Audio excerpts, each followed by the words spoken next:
नमस्कार दोस्तों दान करना इसलिए जरूरी है क्योंकि हम अपनी जिंदगी में जाने अनजाने में जो पाप करते हैं उनके दुष्प्रभाव से हमें मुक्ति मिले। आपने देखा होगा कि कभी अचानक आपकी जिंदगी में दुख आ जाता है, ऐसा हमारे उन पापों के परिणाम स्वरूप ही होता है।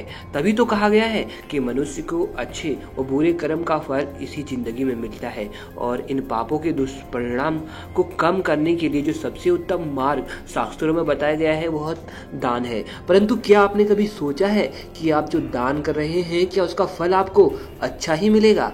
आज हम आपको 8 ऐसे दानों के संबंध में बताएंगे जिन्हें आप भूल से भी ना करें, अन्यथा दान का पुण्य तो आपको मिलेगा नहीं, उल्टा इसका विपरीत परिणाम आपको भुगतना पड़ सकता है।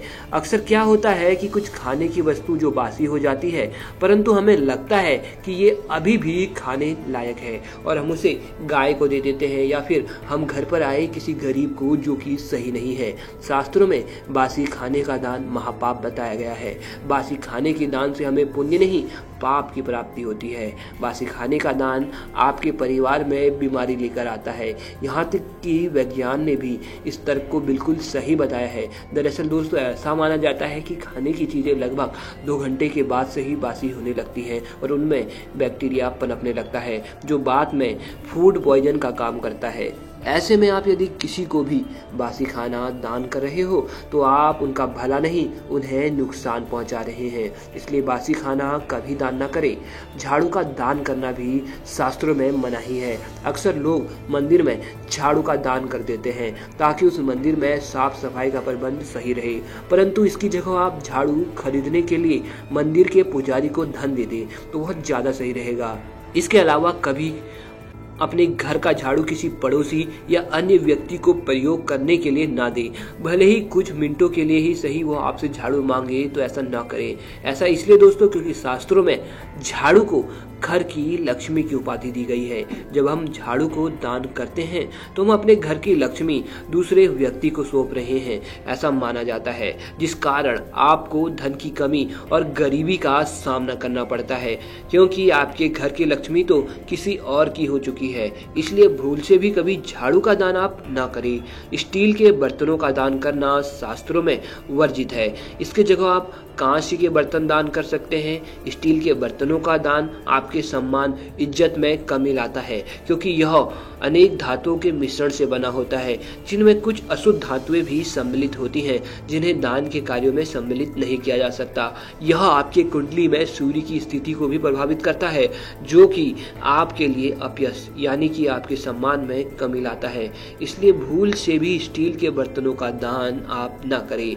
इसी प्रकार प्लास्टिक भी एक अपवित्र धातु मानी गई है। इसको खुद के प्रयोग के लिए तो आप खरीद ले, परंतु इसका दान करना न केवल घर परिवार की उन्नति बल्कि कारोबार में भी हानि लेकर आता है। इसलिए तो पवित्र गंगा जल को भी प्लास्टिक में नहीं रखा जाता है।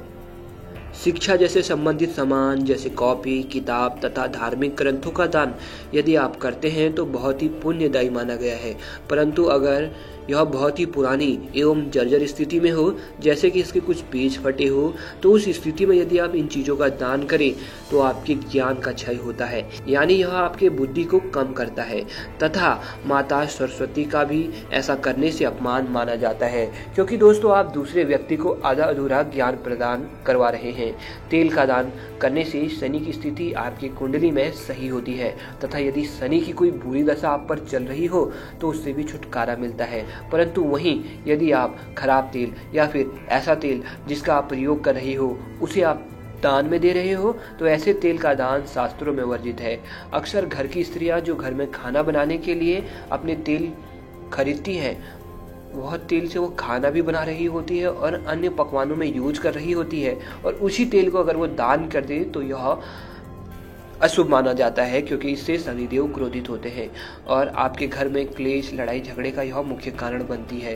इसलिए दोस्तों ध्यान रखें, हमेशा या तो आप नया तेल खरीद कर दान करें या पूजा के लिए जो आपने अलग से तेल रखा है केवल उसी का दान आप प्रयोग में लाएं।